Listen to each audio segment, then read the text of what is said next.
জামুগুৰি হাটৰ ঐতিহ্যমণ্ডিত নৰুৱা থানত চুৰিকাণ্ড চুৰে লুটি নিলে নগদ ধনৰ লগতে কেইবাবিধো সামগ্ৰী জামুগুৰি হাটৰ ধৰ্মীয় অনুষ্ঠানত চুৰৰ লুটপাট অব্যাহত আছে নিখা জামুগুৰি হাটৰ ঐতিহ্যমণ্ডিত নৰুৱা থানত চুৰে চলালে সাফাই অভিযান তলা ভাঙি ভিতৰত প্ৰৱেশ কৰি চুৰে কাহ পিতলৰ শৰাই বৰতাল ৰূপৰ ফুলিৰ লগতে নগদ ধন লৈ চুৰ উধাও হয় পুৱাৰ ভাগত চুৰি কাণ্ড প্ৰত্যক্ষ হোৱাৰ পাছত থান পৰিচালনা সমিতিক ঘটনাৰ সন্দৰ্ভত অৱগত কৰা হয় ইতিমধ্যে ঘটনা সন্দৰ্ভত আৰক্ষীকো অৱগত কৰা হৈছে উল্লেখযোগ্য যে বিগত কিছুদিন ধৰি জামুগুৰি হাট চতিয়াৰ বিভিন্ন ধৰ্মীয় অনুষ্ঠান প্ৰতিষ্ঠানত চুৰৰ সঘন লুটপাতে ৰাইজক এতিয়া চিন্তিত কৰি তুলিছে নৰুৱা থানৰ সমূহ ৰাইজৰ হৈ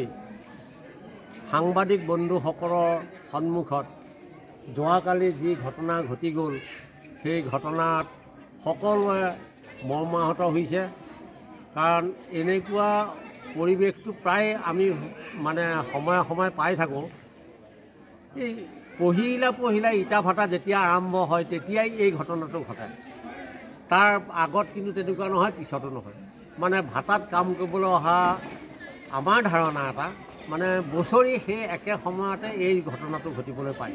গতিকে সেয়েহে আমি অকণমান মানে দুখ পাইছোঁ তেনেধৰণে এই ভাটাত যিসকল মানে অলপ কৰ্মকৰ্তাসকল আহে সেই কৰ্মকৰ্তাসকলক অকণমান যদি নজৰ কৰা যায় তেতিয়া হয়তো এই বস্তুটো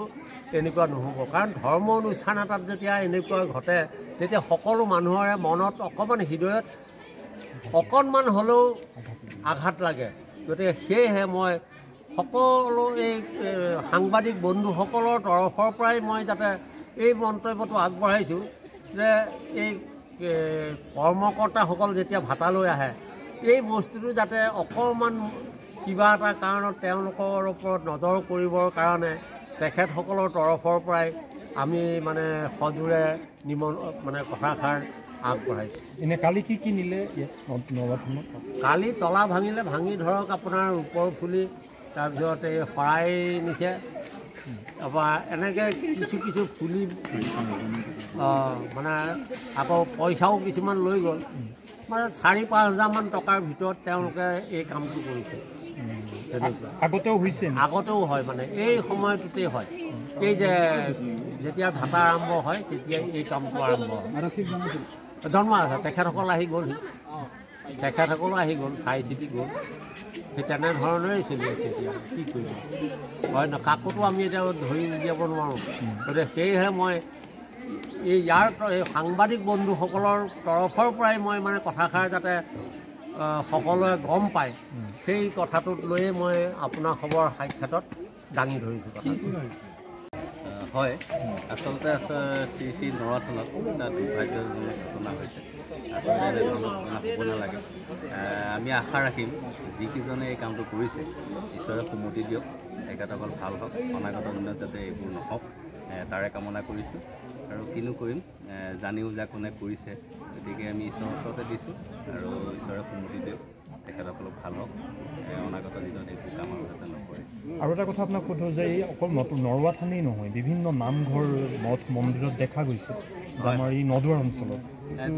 এইটো মানে এটা চাম আচলতে তেখেতসকলে টাৰ্গেট কৰি লৈছে যিহেতু আমাৰ ৰাজহুৱা অনুষ্ঠানত তেনেকুৱা নথু পঢ়ি নাথাকে খোলাখুলিকৈ থাকে গতিকে তেখেতসকলে ভাবে যাতে অনুষ্ঠানবোৰত যথেষ্ট দান বৰঙণি আহে সোণ এনেকুৱা ধৰণৰ ফুলখিনি দিয়ে গতিকে সেই সূত্ৰেই তেখেতসকলে এটা টাৰ্গেট কৰি পেলাই এই অনুষ্ঠানবোৰ লৈছে যাতে সহজে তেওঁলোকে এই কামবোৰ কৰিব পাৰে কাৰণ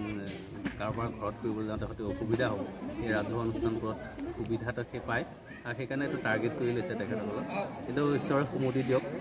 তেখেতসকলক যাতে এই বৃত্তিৰ পৰা আঁতৰাই বেলেগ এটা বৃত্তিৰ দ্বাৰা তেওঁলোক চলক ব্যুৰো ৰিপৰ্ট